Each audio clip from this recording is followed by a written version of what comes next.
I think like we was talking about cultural humility before. Mm-hmm. I got to experience that in the last year in two different ways. Okay.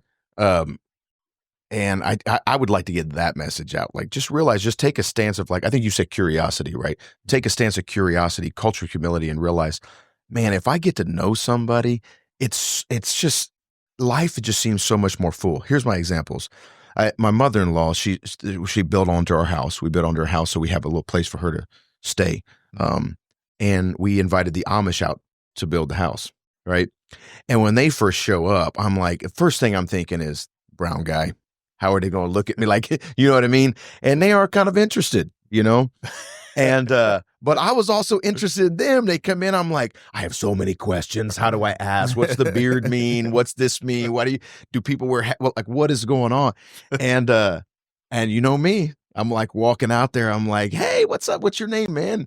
I got to meet a guy named Pete, and Pete was the main builder. And we struck up this conversation. I'm like, have you ever had street corn?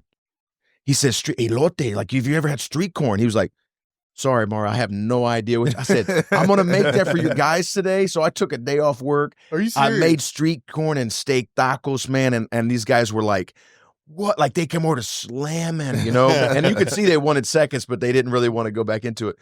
But what I realized is I was inviting them, like, see my culture. And then they invited me out to their house, man. So I got to go out and like, I see his kids, you know, and I'm like, this is the family you've been talking about. And it was like shortly after that, he said, can I bring my kids? I said, yes. They brought their kids and we had ice cream for them. And it was a shared experience. And then that was the grace. Then I was able to ask, can I ask you a question?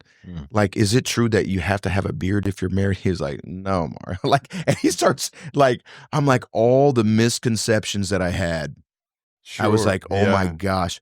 And the thing I do, and I try to talk to my guys about this in my classes, like, do the Socratic method. Like, I have them do this for like a week. Like, you go out and you only can ask questions. You can't insert your opinion.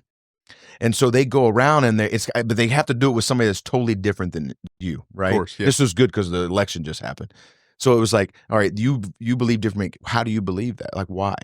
And I said, you have to truly be curious. You can't say anything unless they ask you what's your opinion. And they came back, I learned so much. And I think that's the message I want to get across is like, that was so much fun talking to that guy and meeting the Amish family and not putting the nasty stuff on. I know. Yeah, bro, man, I've had some moments. But does that make sense though? Yeah, absolutely.